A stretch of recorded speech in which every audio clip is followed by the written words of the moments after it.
Bismillahirrahmanirrahim. Salam əziz izləyicilər.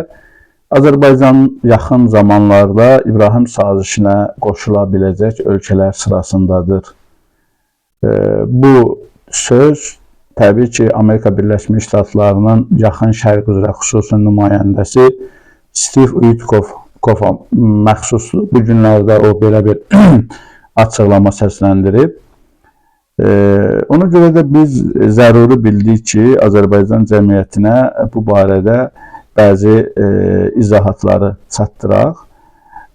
Əvvəla görək ki, bu İbrahim sazişi nə deməkdir, bunun məqsədi nədir, kim tərəfindən ortaya atılıb, hansı hədəfləri deməli bu güdür və s.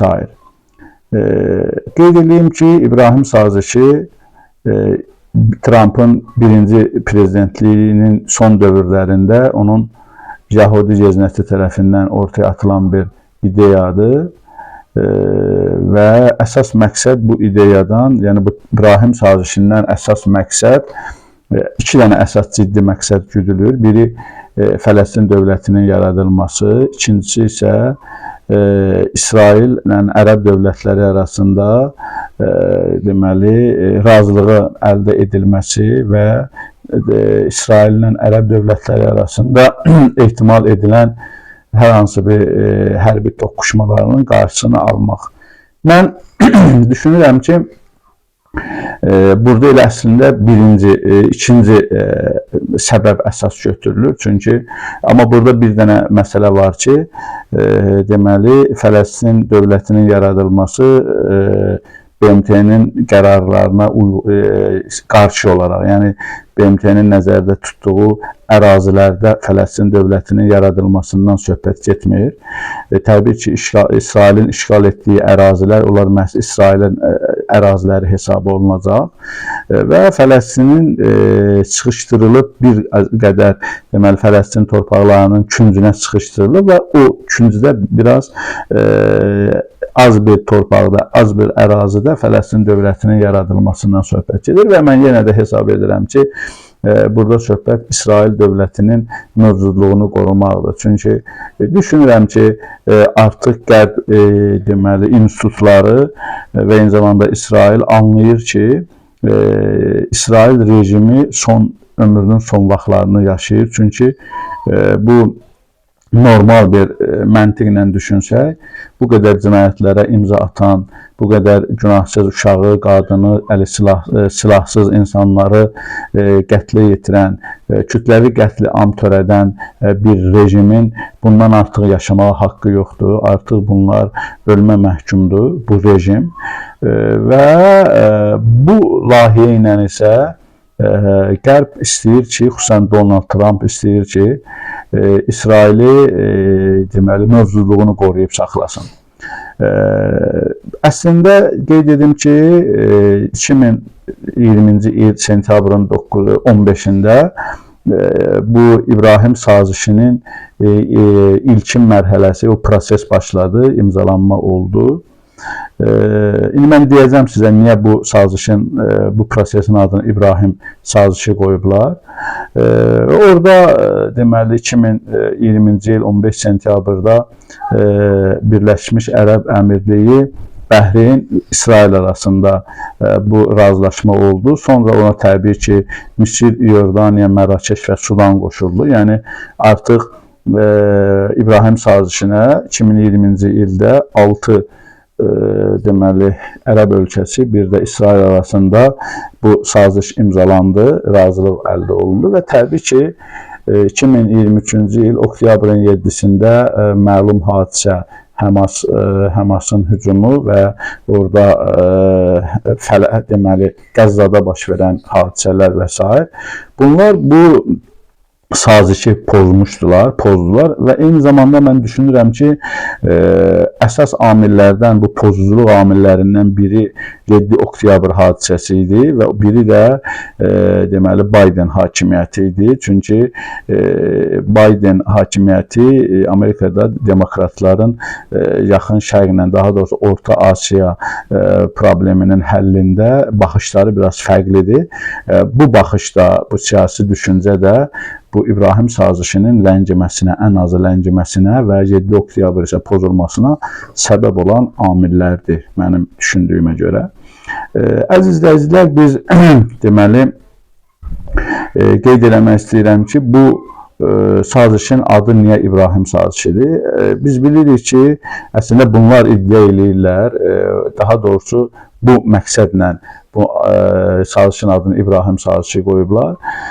İbrahim Peyğəmbərin iki oğlu İsmail və İshaqdan deməli, Yəhudilər və Ərəblərin dünyaya gəlməsi və İbrahim Peyğəmbərin soyundan, həm Yəhudilərin, həm Ərəblərin İbrahim Peyğəmbərin soyundan olduğunu bir xatırlatma məqsədi ilə, yəni bir Peyğəmbərin soyundan gəlmişik, biz qardaşıq mesajını verərək, qardaşlar niyə savaşırlar demək istəyirlər. İbrahim Peyğəmbərin oğlu Yusifdən Ərəblər, İsmaildən Ərəblər, üzr istəyirəm, İsmaildən Ərəblər, İshaqdan isə Yəhudilərin nəslinin artması qeyd olunur.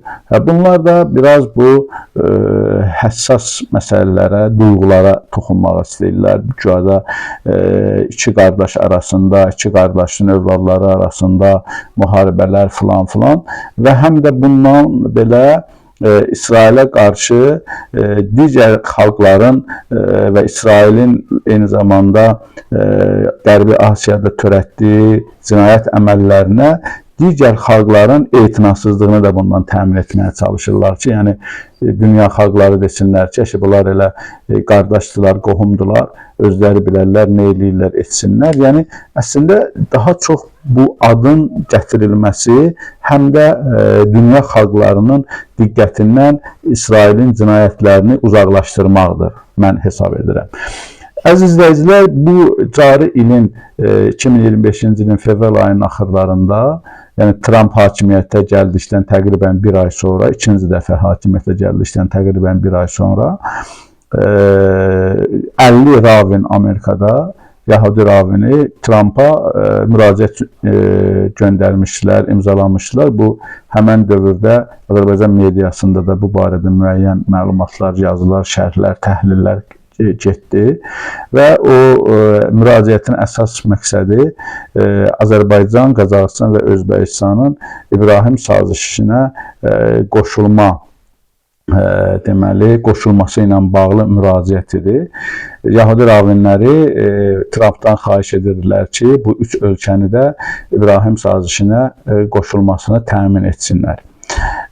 Burada belə bir sual yaranır. Əgər İbrahim sazişi Yəhudi və Ərəblərin arasındadırsa, Azərbaycan, deməli, Qazaxıstan və Özbəkistan nə Yəhudidirlər, nə Ərəbdirlər. Bunlar türk əsilli xalqlardılar. Bunların o sazişdə nə işi var?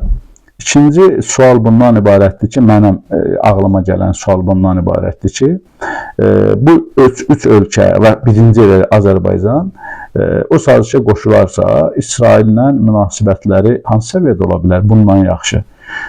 Çünki əziz izləyicilər, biz bilirik ki, bugün Azərbaycan-İsrail arasında o münasibətlər elə səviyyədədir ki, nə mümkündürsə hamısı baş verir. Yəni, İsraillə Azərbaycan münasibətlərinin ən pik nöqtəsini yaşayır. İbrahim sazişinə qoşulacaq və qoşulmayacaq.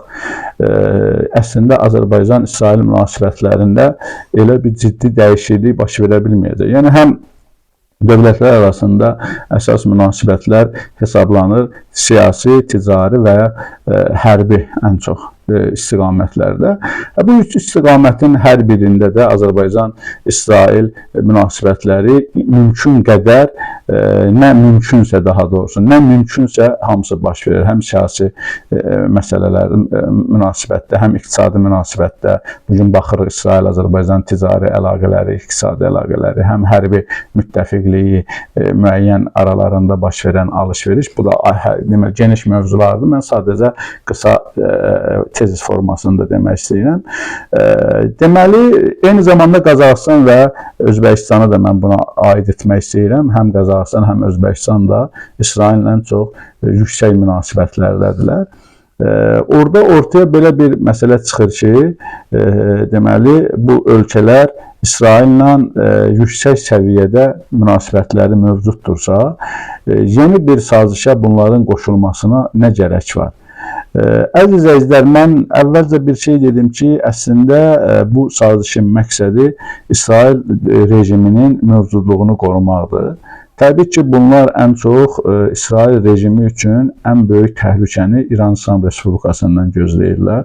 Çünki İran İslam Respublikası İsrailin cinayətlərini hərbi, iqtisadi, insani bütün sahələrdə həyata keçirdiyi cinayət hallarını göz yummayan yeganə ölkədir. Həm siyasi bəyanatları ilə, həm əməlləri ilə ortaya qoyur və bir mənalı olaraq heç bir zaman İsrail rejiminin, ümumiyyətlə Amerikanın, Qərbin heç bir cinayəti ilə razılaşmayacağını və Qərbə heç bir halda boyun əyməyəcəyini konkret deməli ortaya qoyur və bütün xarici siyasətində məhz bu prinsiplər üzərində deməli İran həyata keçirdi. Dəfələrlə İran rəsmilərinin açıqlamalarında biz bunu müşahidə etmişik ki, İranın əsas xarici siyasəti məhz Qərbin regionda apardığı cinayət əməllərinin qarşısında dayanmaqdır. Bu əsas prinsipdir. Baxın, ona görə də Qərb müxtəlif taktikalarla, müxtəlif deməli sahələrdə İranın əhatəsini daraltmağa çalışır, daraltmağa cəhd edir ki, əslində məqsədi həm regionda öz mövqeyini möhkəmləndirmək, maraqlarını təmin etmək, həm də İsrailin mövcudluğunu qorumaq. Yeri gəlmişkən mən bir məsələni də deyim ki, bax bugün biz görürük Trump Suriyada terrorçu Jolani ilə görüşür və bir zamanlar bilirsiniz ki, Jolani Amerikanın elan etdiyi terrorçu listəsində adı var idi və hətta Amerika Birləşmiş Ştatları Jolaninin həbsi və yaxud da öldürülməsi ilə görə mükafat ayırmışdı. Kim onu öldürsəydi, ələ keçirdib Amerika təhvil versəydi, onun üçün Amerika deməli mükafat təyin etmişdi və təbii ki, bunlar məhkəmə qərarları ilə baş verir. Jolaninin haqqında səsləndirilən bu qərarı da məhkəmə qərarı ilə ləğv edilə bilər. Biz onu müşahidə etmədik, biz onu görmədik ki, Amerika bu qərarını geri götürsün. Düzdür, 2 gün əvvəl Amerika Suriya haqqında, Suriyanın üzərində olan bütün sanksiyaları götürməyi ilə bağlı söz verdi Səudi Ərəbistanında. Amma Jolaninin haqqında o deməli terrorçu olması ilə bağlı və yaxud da onun axtarışının ləğv edilməsi ilə bağlı hər hansı bir biz qərara rast gəlməmişik. Ona görə baxın, Amerikanın Birləşmiş Ştatlarının, Qərb blokunun apardığı siyasət, bunların rəftarları əslində bu addımlarla bunların siyasətinin mahiyyəti açıqlanır. Nə qədər yalancı olduqlarını, nə qədər mənfəətpərəst olduqlarını, nə qədər hegemonçu olduqlarını, istismarçı olduqlarını ortaya qoyurlar. Heç bir xalqın əzilməsi, acından ölməsi və yaxud da təhqir olunması və s. məsələlər bu, yəni Qərbin ümumiyyətlə vecinə deyil, Qərbin marağında deyil. Qərbin sadəcə öz maraqları və regionda mövqeyinin möhkəmlənməsi əsas hədəfdir. Əziz izləyicilər, qeyd etdiyim kimi, əslində İbrahim sazişinin mahiyyəti İsrail rejiminin mövcudluğunu qorumaqdır. Buna görə də Amerika, xüsusən Trump, maksimum cəhd edir ki, deməli, bütün mümkün ölkələrin, ərəb ölkələri, qeyri-ərəb ölkələrini İsrailin ətrafında birləşdirsin. Ən azı İsrail-İran arasında hər hansı bir hərbi toqquşma baş verərsə, düşünürəm ki, bu qaçılmazdır, zamanı gecikə bilər, amma belə bir toqquşmanın deməli baş verməsi mən hesab edirəm ki, mütləq baş verəcək. Belə bir halda deməli, ən azı həmən ölkələr, xüsusən deməli, İranla və İsraillə qonşu ölkələr bu məsələdə heç olmasa bacardığı qədər İsraili müdafiə etsinlər, ən azı bunlar neytral qalsınlar. Yəni, neytral qalmaqla deməli, mövqeylərini indidən bu sazişə qoşulmaqla təsdiqləmiş olsunlar.